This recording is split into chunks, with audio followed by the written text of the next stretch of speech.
بسم اللہ الرحمن الرحیم اللہم صلی علی سیدنا و مولانا محمد وبارک وسلم۔ چند سوالات ہیں، ان میں سے ایک دو کے جواب دیں گے۔ سوال یہ پوچھا بھائیوں نے کہ نماز یعنی فرائض کی ادائیگی کے بعد ہمیں کون سے ذکر و اذکار کرنے چاہیے جو احادیث مبارکہ کی روشنی میں ہوں؟ تو اس کا جواب یہ ہے، نبی کریم صلی اللہ علیہ وسلم کی سنت سے، احادیث مبارکہ سے ہمیں اس کا جواب ملتا ہے۔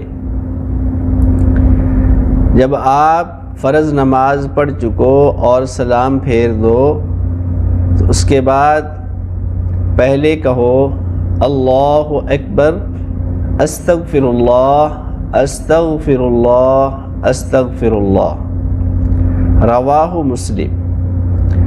پھر اس کے بعد دوسرے نمبر پہ جو کلمہ کہنا ہے وہ ہے اللہم انت السلام و منک السلام تبارکت یا ذا الجلال والاکرام۔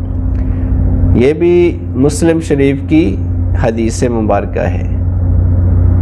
تیسرے نمبر پہ آپ کلمہ پڑھیں گے لا الہ الا اللہ وحدہ لا شریک لہ لہ الملک ولہ الحمد وہو علی کل شیء قدیر، رواہ مسلم۔ یہ بھی مسلم شریف میں ہی آتا ہے۔ چوتھے نمبر پہ آپ پڑھو گے لا الہ الا اللہ وحدہ لا شریک لہ لہ الملک ولہ الحمد یحیی ویمیت وہو حی لا یموت بیدہ الخیر وہو علی کل شیء قدیر۔ اس کے بعد لا حول، یہ 4 نمبر ہی تھے کہ مطلب آپ دونوں طریقہ سے کلمہ پڑھ سکتے ہیں۔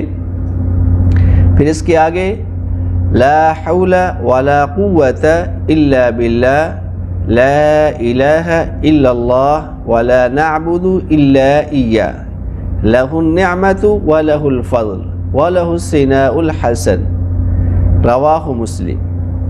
لا الہ الا اللہ مخلصین لہ الدین ولو کرہ الکافرون، یہ بھی مسلم شریف میں آتا ہے۔ اس کے بعد اللہم لا مانع لما اعطیت ولا معطی لما منعت ولا ينفع ذا الجد منک الجد۔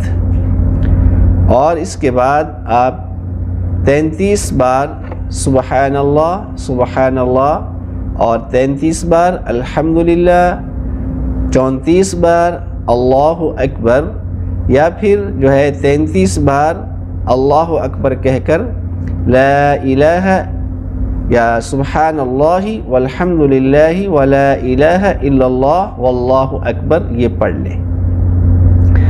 اور اس کے بعد آپ آیت الکرسی پڑھیں گے اللہ لا الہ الا هو الحی القیوم لا تأخذہ سنۃ ولا نوم، آخر تک۔ اور پھر اس کے بعد جو ہے فجر کی نماز ہے یا مغرب کی نماز ہے تو اس کے بعد آپ پھر وہی چوتھا کلمہ جو ہے لا الہ الا اللہ وحدہ لا شریک لہ لہ الملک ولہ الحمد، یہ آخر تک پڑھیں گے۔ اور یہ جو ذکر اذکار ہیں یہ احادیث مبارکہ سے ثابت ہیں، اور بھی ایسے ذکر و اذکار ہیں جو احادیث مبارکہ کی روشنی میں آتے ہیں، آپ ان کو بھی دہرا سکتے ہیں، پڑھ سکتے ہیں، اور یہ جو میں نے بیان کیے ہیں ان کو بھی یاد کر کے آپ دہرا سکتے ہیں۔ اللہ رب العزت ہمیں عمل کی توفیق